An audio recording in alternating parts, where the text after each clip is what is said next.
નમસ્કાર વિદ્યાર્થી મિત્રો, આપણું મારી યુટ્યુબ ચેનલ ભૌમિક પ્રજાપતિમાં સ્વાગત છે.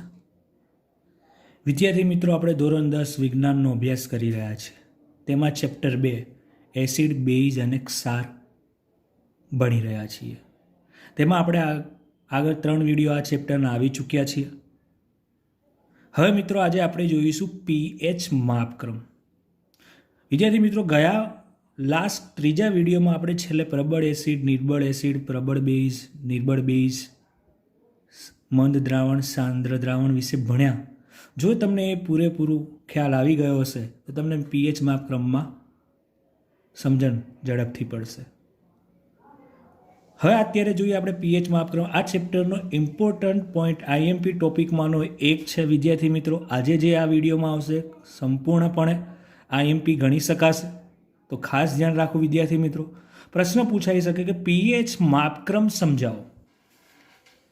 તો પીએચ માપક્રમની વ્યાખ્યા જ આપી કે દ્રાવણમાં રહેલા હાઇડ્રોજન આયન એટલે આપણે ભણી ચૂક્યા વિદ્યાર્થી મિત્રો કે આ પાણીની અંદર આપણે એસિડના ટીપા નાખીએ તો H+ મળે છે. બસ એ આયનની સાંદ્રતા એટલે એ આયનની સંખ્યા વધારે છે કે ઓછી છે, એના એ માપવાની ક્રિયાને પીએચ માપક્રમ કહે છે. ફરીથી વિદ્યાર્થી મિત્રો વ્યાખ્યા કે દ્રાવણમાં રહેલા હાઇડ્રોજન આયનની સંખ્યા, અને તમે જાણો છો કે હાઇડ્રોજન આયન પાણી સાથે જોડાઈને H3O+ બનાવે છે, એ તમે જાણો જ છો. ફરીથી વિદ્યાર્થી મિત્રો એની વ્યાખ્યા કે દ્રાવણમાં રહેલા હાઇડ્રોજન આયનની સાંદ્રતા માપવા માટેના માપક્રમને પીએચ માપક્રમ કહે છે. H એટલે તો હાઇડ્રોજન, પી એટલે શું? પી એ જર્મન શબ્દ છે, એક માર્ક્સના પ્રશ્નમાં પૂછાય, જેનો અર્થ થાય પોટેન્સ. પોટેન્સ એનો મતલબ એવો કે એસિડ શક્તિ, અથવા જેને બીજો શબ્દ કહેવાય પાવર. ટૂંકમાં એ પી પરથી જ આપણે જાણી શકીએ કે આપેલું દ્રાવણ એસિડ છે કે બેઝ. એસિડ છે તો પ્રબળ છે કે નિર્બળ, બેઝ છે તો પ્રબળ છે કે નિર્બળ. બરોબર છે વિદ્યાર્થી મિત્રો કે પીએચમાં પી જર્મન શબ્દ છે, તેને પોટેન્સ કહે છે, જેનો અર્થ થાય એસિડ શક્તિ, એસિડની ચકાસી, એસિડ પ્રબળ છે કે નિર્બળ. પીએચ માપક્રમના આંકડા છે 0 થી 14. આ ખાસ યાદ રાખવું કે પીએચ માપક્રમ દ્વારા 0 થી 14 સુધીનું માપન કરી શકાય છે. પીએચ એક પ્રકારની સંજ્ઞા છે જે દ્રાવણ એસિડ છે કે બેઝ તે સૂચવી શકાય. પછી એમાંથી ખબર પડે કે એસિડ પ્રબળ છે કે નિર્બળ, એ તે બેઝિક પણ પ્રબળ છે કે નિર્બળ એ જાણી શકાય. પરંતુ પીએચ પરથી એટલું તો પરફેક્ટ તમે જાણી શકો કે આપેલું દ્રાવણ એસિડ છે કે બેઝ. તો જેમ હાઇડ્રોનિયમ આયન, હવે આપણે વ્યાખ્યામાં એવું હતું કે અહીંયા હાઇડ્રોજન આયન કીધું હતું ને અહીંયા કેમ હાઇડ્રોનિયમ આયન કીધું? તો વિદ્યાર્થી મિત્રો, મેં શરૂઆતમાં જ કીધું કે હાઇડ્રોજન પાણીમાં બનાવીને હાઇડ્રોનિયમ આયન બનાવે H3O+. એટલે જો H3O+ની સંખ્યા વધુ, સાંદ્રતા વધુ, તેમ પીએચનું મૂલ્ય ઓછું. ખાસ સમજો વિદ્યાર્થી મિત્રો, હવે તમને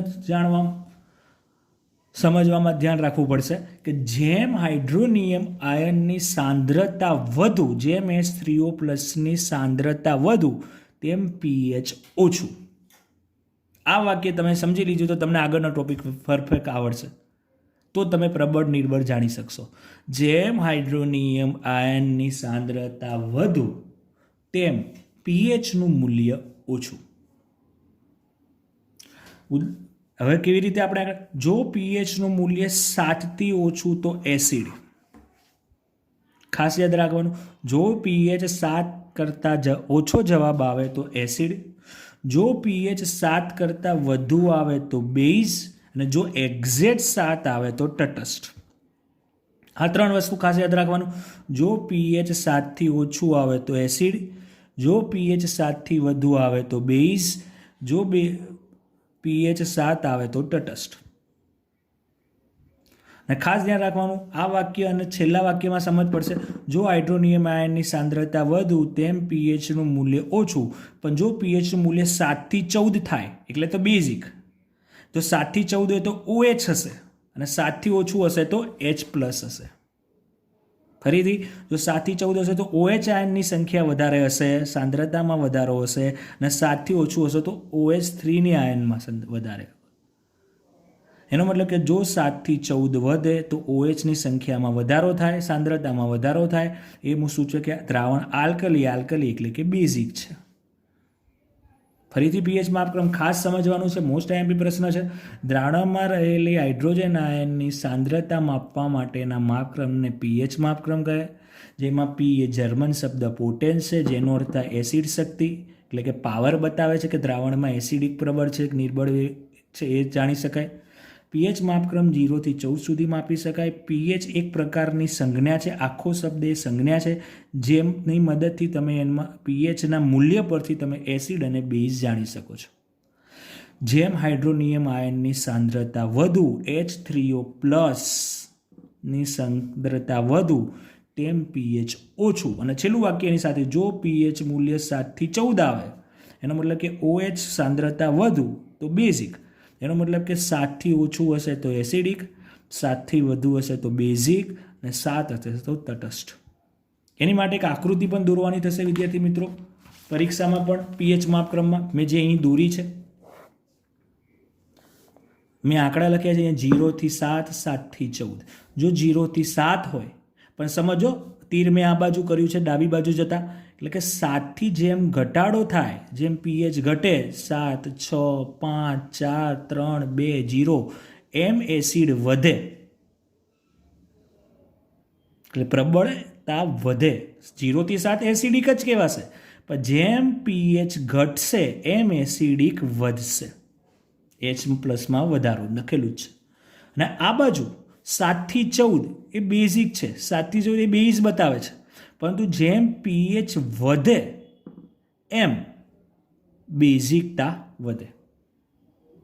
બરોબર છે. જો વિદ્યાર્થી મિત્રો એના માટે મેં નીચે 2-4 ઉદાહરણ આપ્યા છે. ધારો કે તમારી પાસે આવું પૂછ્યું છે કે પીએચ 7 છે તો દ્રાવણ કેવું કહેવાય, એસિડ કહેવાય, બેઝ કહેવાય. તો પીએચ 7 હોય તો આપણે જાણી શકીએ કે તે તટસ્થ છે.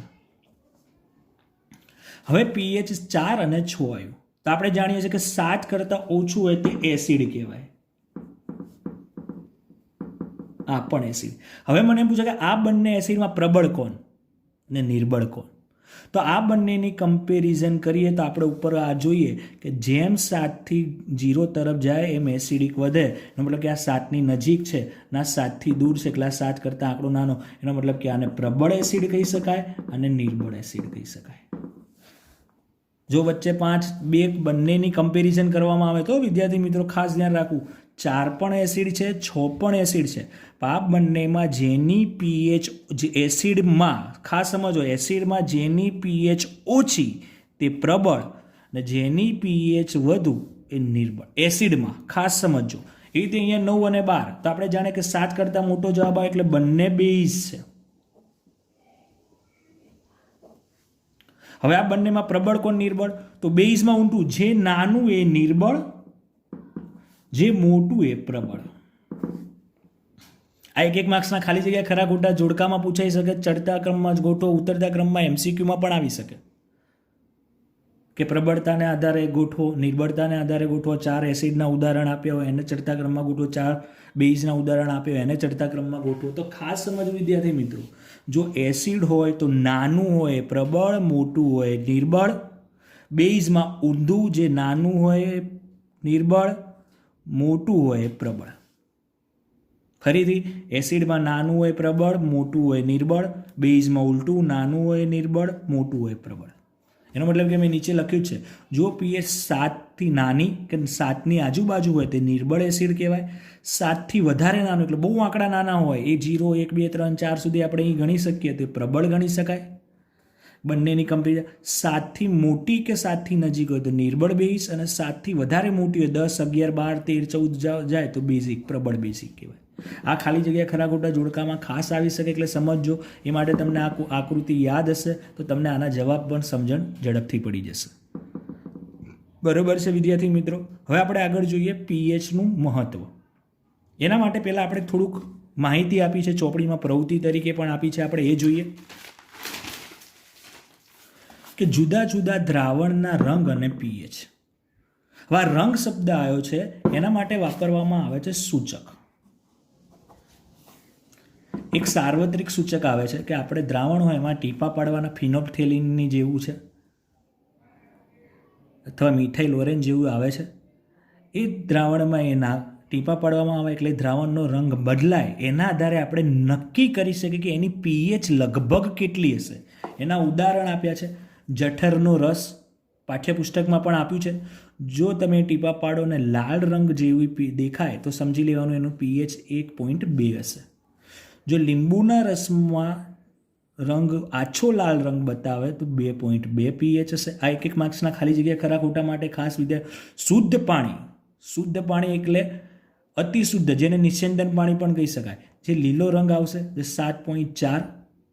મિલ્ક ઓફ મેગ્નેશિયા જે આગળ આપણે ભણીશું હમણાં, જે વાદળી રંગનું પીએચ બતાવે જે 10 છે, વાદળી રંગ જેની પીએચ 10 છે. NaOH સોડિયમ હાઇડ્રોક્સાઇડનું દ્રાવણ ઘાટો વાદળી અથવા જાંબલી પણ લખી શકાય છે, જેની પીએચ 14 છે. HCl હાઇડ્રોક્લોરિક એસિડનું ઘાટો લાલ રંગ જ આવશે, જેની પીએચ 1 હશે. નળનું પાણી જે આપણે કચરાવાળું ગંદુ ને એવું આવે બધું મિક્સ પાણી ક્ષારવાળું, બરોબર, એ લીલો રંગ બતાવે 7.1. ટામેટાનો રસ આછો નારંગી રંગ હશે 4.1. સોડા વોટર નારંગી રંગ હશે 6. લાળ, મોઢાની લાળ જમ્યા પહેલાં અને જમ્યા પછી બંનેનો રંગ તો એક સરખો જ આવશે, લીલાશ પડતો પીળો, પરંતુ પીએચ જમ્યા પહેલાં બેઝિક જેવું હશે 5.8. બંને એસિડિક જ છે. અને જમ્યા પહેલાં હશે 7.4 બેઝિક જેવું, જમ્યા પછી એસિડ થશે, કારણ કે આપણે તીખું તરેલું એવું ખાધું હોય એટલે આપણા શરીરમાં એસિડનું પ્રમાણ વધે. તો ફરીથી ખાસ વિદ્યાર્થી મિત્રો આ પેજ યાદ રાખવું. આ ભાગ એક માર્ક્સમાં પૂછાય કે દ્રાવણનો રંગ કેવો હોય અને એની પીએચ કેવી હોય. જઠરના રસનો રંગ લાલ હશે. આ રંગ શેના આધારે છે એ પણ ફરીથી કે આપણે આ બધા જે દ્રાવણ છે એમાં એક સાર્વત્રિક સૂચક આવે, એના ટીપા પાડીએ, બરાબર, તો એના દ્રાવણના રંગમાં જે ફેરફાર થાય એ ફેરફારના પરથી આપણે પીએચ નક્કી કરી શકાય. એના માટેનું છે જઠરના રસનો રંગ હશે લાલ 1.2, લીંબુના રસનો રંગ હશે આછો લાલ 2.2, શુદ્ધ પાણી લીલો રંગ 7.4, મિલ્ક ઓફ મેગ્નેશિયા વાદળી 10, NaOHનું દ્રાવણ ઘાટો વાદળી અથવા જાંબલી 14, HCl હાઇડ્રોક્લોરિક એસિડનું દ્રાવણ ઘાટો લાલ 1, નળનું પાણી લીલો 7.1, ટામેટાનો રસ આછો નારંગી 4.1, સોડા વોટર નારંગી 6, લાળ જમ્યા પહેલાં તો 7.4, જમ્યા પછી 5.4 અને બંનેનો રંગ હોય લીલાશ પડતો પીળો. જમ્યા પહેલાં આપણું મોઢું બેઝિક જેવું હોય, જમ્યા પછી 7 કરતાં ઘટી ગયું એટલે એસિડ, કારણ કે આપણે તીખું તરેલું ખાઈ એટલે આપણા શરીરમાં એસિડનું પ્રમાણ વધે છે. વિદ્યાર્થી મિત્રો એ ખાસ યાદ રાખવું, બરોબર છે. હવે આપણે આ પીએચ ક્યાં ક્યાં જરૂરી પડે છે એ જોઈએ. વિદ્યાર્થી મિત્રો અત્યારે તમે ટીવીમાં એડ ને એવું જોતા હશો કે હવે આલ્કલાઇન વોટર પ્યુરિફાયર સાંભળ્યું પણ હશે કે અથવા પીએચ વોટર પ્યુરિફાયર. હવે પીએચ આધારિત પાણી પીવામાં આવે જેના આધારે આપણા શરીરમાં રોગો દૂર થઈ શકે અથવા રોગો સામે આપણે રક્ષણ મેળવી શકીએ. કે આપણા શરીરમાં હમણાં જ મેં કીધું કે એસિડનું પ્રમાણ વધારે હોય, તીખું ખાઈએ, તરેલું ખાઈએ, તેલવાળું ખાઈએ એટલે આપણા શરીરમાં એસિડ વધે. તો આપણે એ એસિડનું પ્રમાણ ઘટાડવા માટેનું સ્પેશિયલ હવે નવા પ્રકારના આરો આવે છે જેને આલ્કલાઇન વોટર પ્યુરિફાયર કહે છે, જેની મદદથી આપણે આપણા શરીરમાં એસિડનું પ્રમાણ ઘટાડી શકીએ. એવું આપણે થોડુંક આગળ પણ જોઈએ, ફરીથી આવશે એટલે હું સમજાવીશ. તો જોઈએ આગળ. તો દૈનિક જીવનમાં પીએચનું મહત્ત્વ, આપણે રોજિંદા જીવનમાં પીએચ ક્યાં ક્યાં જરૂરી છે. તો પહેલો જ પ્રશ્ન એ છે, પહેલો એક ભાગ છે દૈનિક જીવનમાં પીએચનું મહત્ત્વ. વિદ્યાર્થી મિત્રો આ ચેપ્ટરમાંથી 4 માર્ક્સનો એક પ્રશ્ન પણ આવી શકે છે.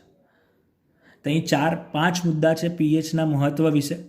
4 માર્ક્સમાં પૂછાય તો 5 પણ લખી શકાય, કોઈ પણ 2 પણ પૂછાઈ શકે છે અલગ અલગ, કોઈ પણ 2 ભેગા કરીને પણ 4 માર્ક્સમાં પૂછી શકાય છે. તો ખાસ યાદ રાખવું કે સજીવોના અસ્તિત્વમાં આપણે જીવવા માટે પીએચ કેટલું જરૂરી, અથવા વનસ્પતિ અને પ્રાણીઓ પીએચ પ્રત્યે કેટલી સંવેદનશીલતા ધરાવે છે. તો માનવ શરીર, આપણું શરીર 7 થી 7.8ની પીએચમાં જ કામ કરે. સમજો, આપણા શરીરની પીએચ 7 થી 7.8 જ હોય અને આ મર્યાદિત ફેરફાર 7.8થી કદાચ 8 થાય, 7થી સેજ ઘટે ત્યાં સુધી આપણું શરીર ટકી શકે. જો એનાથી વધારે ફેરફાર થાય તો આપણા શરીરમાં રોગો ઘર કરી જાય, બરોબર છે. એટલે જ આપણે આ પીએચ ફેરફાર થાય તો એ પીએચને કંટ્રોલમાં લાવવા માટે હમણાં મેં જે વોટર પ્યુરિફાયરનું ઉદાહરણ આપ્યું એટલે એ પાણી પીએ તો આપણી પીએચ જળવાઈ રહે. બીજું કે જ્યારે વરસાદી પાણીની pH 5.6 હોય છે, જેને આપણે એસિડ વર્ષા કહીએ છીએ. એસિડ વર્ષા વિશે તમે 9મા ધોરણમાં ભણી ચૂક્યા. વાતાવરણમાં કાર્બન ડાયોક્સાઇડ, સોડિયમ ડાયોક્સાઇડ વગેરેનું પ્રમાણ વધારે હોય ને એ વરસાદના પાણી સાથે ભેગા થઈને એસિડ બને અને જમીન પર આવે, જેને આપણે એસિડ વર્ષા કહીએ છીએ. ને આ પાણી નદીમાં ઉમેરાય, એટલે આવું પાણી નદીમાં ઉમેરાય એટલે pH ઘટે. જેમ pH ઘટે એમ એસિડનું પ્રમાણ વધે, જેથી પ્રાણીઓનું અસ્તિત્વ જોખમાય છે. ફરીથી સજીવોમાં pHનું ક્યાં, તો આપણું શરીર 7 થી 7.8ની જ pHમાં કામ કરે. જો આમાં ફેરફાર મર્યાદિત લિમિટ, થોડોક ફેરફાર થાય તો જ શકી શકે. જો વધારે ડિફરન્સ થશે તો જીવવું આપણા માટે અઘરું પડી જાય છે. જ્યારે વરસાદી પાણીની pH 5.6 કરતાં ઓછી હોય ત્યારે તેને એસિડ વર્ષા કહેવાય. અને આ પાણી નદીના પાણીમાં ઉમેરાય અથવા નદીમાં ઉમેરાય ત્યારે pH ઘટે, જેથી જલચર પ્રાણીઓનું અસ્તિત્વ જોખમાય. ટૂંકમાં એનો મતલબ એવો કે આપણે pH એટલી જરૂરી છે કે આપણે pH આ બધી જાળવી રાખીએ તો જ આપણે જીવી શકીએ છીએ. બરોબર છે વિદ્યાર્થી મિત્રો. પછી બીજો એક પ્રશ્ન ટોપિક છે કે જમીનમાં pHનું મહત્વ અથવા બગીચાની માટીની પ્રવૃત્તિમાં આપ્યો છે આ ચોપડીમાં. એના વિશે ડિટેલમાં નથી આપ્યું. તમને એવું પૂછ્યું કે બગીચાની માટીની pH વિશે પ્રવૃત્તિ આપી છે. હવે તો આપણે એનું એક ઉદાહરણ લઈએ કે તમે જમીનમાંથી માટીનો લાવો અને એ માટીની pH ચેક કરો. બરોબર છે. તો શું જોવા મળે? તો જો તમે pH ચેક કરો તો જો જમીનની pH 6.5 થી 7.3 હોય તો છોડ સારો થાય. એનો મતલબ કે જે જમીનની pH 6.5 કરતાં ઓછી, 7.3 કરતાં વધારે હોય તો સમજી લેવાનું કે ત્યાં છોડનો વિકાસ સારો થશે નહીં. તો શું કરવું? તો જમીનની pH 6.5 કરતાં ઓછી થાય તેવી જમીનને એસિડ, કારણ કે 7 કરતાં ઓછું છે એટલે એસિડ કહેવાય, એટલે એ જમીન એસિડિક છે. તો હવે આપણે એસિડમાંથી અને એસિડનું પ્રમાણ ઘટાડવા માટે આપણે બેઝ ઉમેરવું પડે. તો જ યાદ રાખજો વિદ્યાર્થી મિત્રો, એસિડનું પ્રમાણ ઘટાડવા માટે બેઝ ઉમેરવું પડે. બેઝનું પ્રમાણ ઘટાડવા માટે એસિડ એટલે બંને ઉમેરાય એટલે ક્ષાર બને, જે તટસ્થ કહેવાય. એસિડ બી નહીં, બેઝ બી નહીં, જે આપણા શરીર માટે સારું. એવી રીતે જમીનમાં પણ કે લાઈમ, ચૂનો ઉમેરવામાં આવે. ચૂનો ઉમેરવામાં આવશે એટલે તેની pH પાછી 6.5 થી 7.3ની વચ્ચે થશે એટલે જમીન સારી થશે. એ તો જો pH 7.3 કરતાં વધી જાય તો બેઝિક, તેને દૂર કરવા માટે જીપ્સમ, જેને બીજું નામ ચિરોડી પણ છે, એનું અણુસૂત્ર આપ્યું CaSO4 × 2SO, જે આપણા આ ચેપ્ટરમાં છેલ્લો ટોપિક આ જ છે. ભણીશું આપણે જીપ્સમનો ઉપયોગ પ્લાસ્ટર ઓફ પેરિસમાં. ને જો જમીનની pH 7ની નજીક 6.5 તો જમીન સારી ગણાય. જેનો મતલબ કે 7થી સહેજ ઘટાડો કે 7થી સહેજ વધારો હશે ત્યાં સુધી ચાલશે. વધારે ડિફરન્સ હશે તો જમીન સારી કહી શકાશે નહીં. તો એ જમીન સારી બનાવવા માટેના ઉપાયો આપ્યા છે. જો 6.5 એટલે કે જો જમીન એસિડિક બની જાય તો લાઇમ ઉમેરવામાં આવે, જો બેઝિક બની જાય તો જીપ્સમ ઉમેરવામાં આવે છે. 2 ટોપિક મળ્યા pHનું મહત્વ. હવે આપણે ત્રીજું જોઈએ છીએ જે ખાસ ઇમ્પોર્ટન્ટ છે, પાચન તંત્રમાં pHનું મહત્વ. ખાસ ઇમ્પોર્ટન્ટ ટોપિક છે વિદ્યાર્થી મિત્રો. હવે આપણા શરીરમાં એક અગત્યનું અંગ આવે જઠર. એ જઠરમાં HCl એસિડ ઉત્પન્ન થાય અને આ એસિડ આપણા ખોરાક જે ખાધેલું હોય એમાં જે બેક્ટેરિયા હોય, વાયરસ હોય એને નાશ કરી દે. એટલે આપણે એસિડ જરૂરી છે. પરંતુ આ એસિડ જઠરને નુકસાન પહોંચાડ્યા વગર ખોરાકના પાચનમાં મદદ કરે છે. પરંતુ ઘણીવાર અપચો, ખોરાક સરખો ન પચે એને અપચો કહેવાય. એટલે આપણે જેટલો ખોરાક ખાઈએ એટલો એસિડ ઉત્પન્ન થાય. આપણા શરીરમાં જેટલો ખોરાક જાય એટલું એસિડ ઉત્પન્ન થાય. પરંતુ જો ખોરાક ગયો પણ પચે નહીં તો એ એસિડ વધી જાય. પચાવવા માટે એસિડ વધારે ઉત્પન્ન થાય પણ સરખો પચે નહીં અને એ એસિડ વધી જાય, જેથી આપણને દર્દ અને બળતરા થાય, જેને આપણે એસિડિટી કહીએ છીએ. અપચાર દરમિયાન જઠર વધુ HCl હાઇડ્રોક્લોરિક એસિડ ઉત્પન્ન કરે, જેથી દર્દ અને બળતરા થાય, જેને આપણે એસિડિટી કહીએ છીએ. હવે એસિડનું પ્રમાણ વધી ગયું છે એટલે આપણને એસિડિટી થયું. તો આપણે એસિડનું પ્રમાણ ઘટાડવા માટે આપણે શું કરવું પડે? બેઝ વાપરવો પડે. તે જ કે આ દર્દથી છુટકારો મેળવવા માટે લોકો બેઝનો ઉપયોગ કરે. એસિડિટી મટાડવા માટે આપણે બેઝ લઈએ અને એ બેઝને આપણે જે દવા લઈએ છીએ એને એન્ટાસિડ કહે છે. જે વધારાનું એસિડ એટલે શું?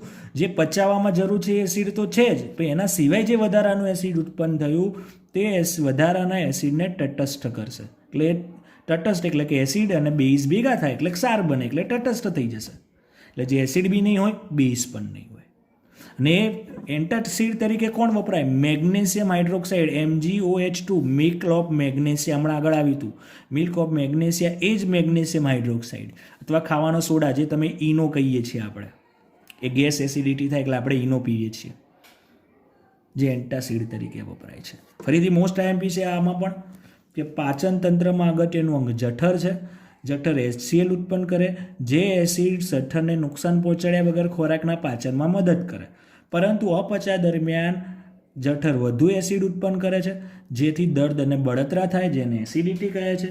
આ દર્દથી છુટકારો મેળવવા માટે લોકો બેઇઝનો ઉપયોગ કરે, જેને એન્ટાસિડ કહે છે, જે વધારાના એસિડને તટસ્થ કરે. મિલ્ક ઓફ મેગ્નેશિયા તટસ્થ કરે. જેવી રીતે મિલ્ક ઓફ મેગ્નેશિયા એટલે કે મેગ્નેશિયમ હાઇડ્રોક્સાઇડ ખાવાનો સોડા એન્ટાસિડ તરીકે વપરાય, જેથી વધારાનું એસિડ તટસ્થ થઈ જાય, જેથી આપણે એસિડિટીથી રાહત થાય. બરોબર છે વિદ્યાર્થી મિત્રો. હવે આગળ આપણે ટોપિક છે પીએચના ફેરફારને કારણે આપણે દાંતમાં સડો થાય છે અથવા દાંતના સડાને અટકાવવા શું કરવું જોઈએ. તો વિદ્યાર્થી મિત્રો યાદ રાખવું કે આપણી દાંત છે એ દાંતની બહારનું પાતળું પડ હોય છે, જે કેલ્શિયમ ફોસ્ફેટનું હોય છે.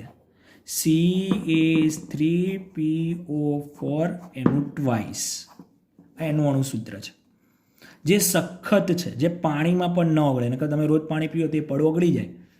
એટલે એનો મતલબ કે આપણા દાંતનું રક્ષણ આ કેલ્શિયમ ફોસ્ફેટ કરે છે. બરોબર છે વિદ્યાર્થી મિત્રો, જે પાણીમાં પણ ઓગળતો નથી. પરંતુ આ પડ તૂટી જાય. ક્યારે તૂટી જાય, ક્યારે નુકસાન થાય કે પરંતુ મોઢાની અંદર જો pH 5.5થી ઘટી જાય તો દાંતનું ક્ષયન એટલે કે સડો થાય. એટલે કે આ પડ તૂટી જશે, pH 5.5થી ઘટી જાય એટલે કેલ્શિયમ ફોસ્ફેટનું પ્રમાણ ઘટી જાય, જેથી દાંતમાં સડો થાય. ક્યારે pH ઘટ્યા આપણા મોઢામાં? કે મોઢામાં બેક્ટેરિયા હાજર હોય અથવા તમે જમ્યા પછી આપણા દાંતમાં ખોરાકના કણો ભરાઈ જાય, જે શર્કરા પણ કહી શકાય. અને એ મોઢામાં રહેલા કણો ધીમે ધીમે વિઘટન થાય, સડી જાય એટલે એસિડ ઉત્પન્ન થાય.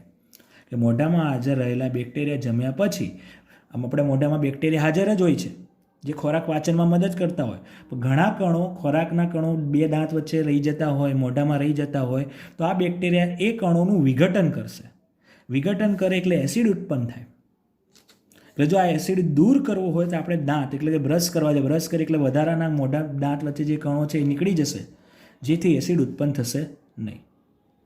બરોબર. અને કદાચ થોડો ઘણો જો એસિડ ઉત્પન્ન થયો હોય તો શું કરીએ? તો આપણે દરરોજ સવારે દાંત સાફ કરવા માટે ટૂથપેસ્ટ વાપરીએ છીએ.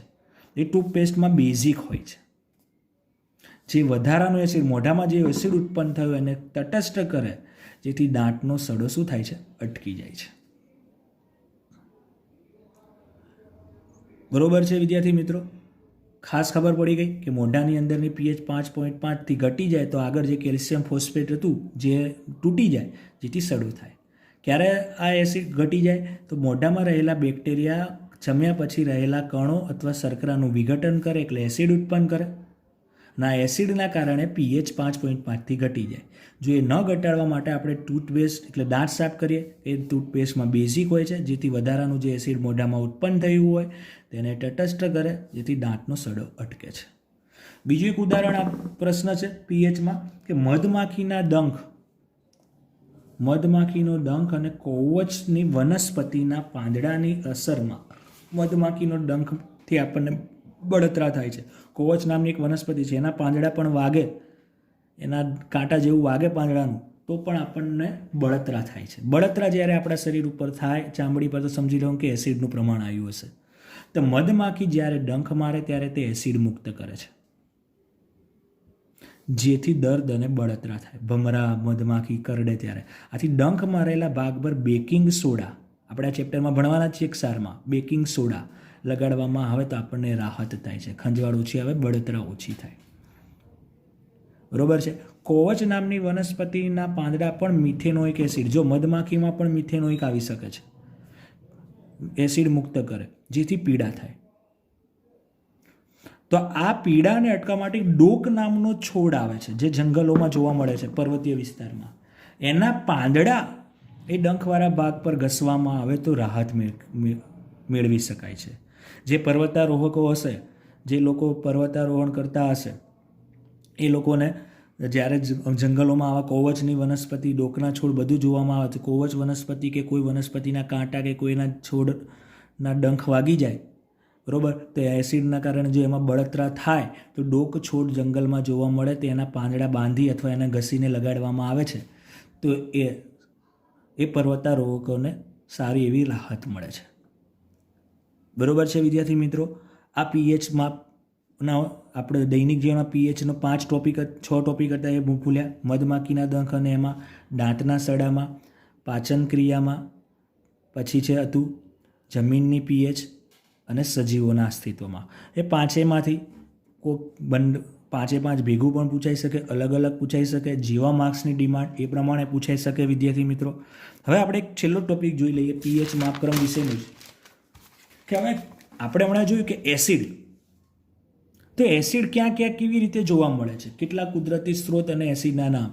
તો આપણે વિનેગર, જેમાં એસિટ્રિક એસિડ હોય છે, સંતરું ખાઈએ છીએ એમાં સાઇટ્રિક એસિડ હોય છે, આંબલી જેમાં ટાર્ટરિક એસિડ હોય છે, ટામેટામાં ઓક્ઝેલિક એસિડ હોય છે, દહીંમાં લેક્ટિક એસિડ હોય છે, દહીં ખાટું હોય છે, બરાબર, લીંબુ સાઇટ્રિક એસિડ, કીડીના ડંખ મિથેનોઇક એસિડ, કોવસનો ડંખ મિથેનોઇક એસિડ, મધમાખીનો ડંખ ફોર્મિક એસિડ પણ કહેવાય મિથેનોઇક એસિડનું બીજું નામ ફોર્મિક એસિડ છે. જેના ડંખથી, જેને વાગવાથી તમને બળતરા થાય ચામડી પર, એ મોસ્ટ ઓફ મિથેનોઇક એસિડ અથવા ફોર્મિક એસિડ કહી શકાય. તો વિદ્યાર્થી મિત્રો આ યાદ રાખવું એક માર્ક્સમાં ખાલી જગ્યા ખરા ખોટા જોડકા માટે. બરોબર છે વિદ્યાર્થી મિત્રો. બસ તો આજે આટલે સુધી. હવે આપણે એસિડ બેઝ વિશે ભણ્યા. હવે આપણે આ નેક્સ્ટ વિડીયોથી ભણીશું ક્ષાર વિશે. ત્યાં સુધી જય હિન્દ, જય ભારત, જય શ્રી કૃષ્ણ.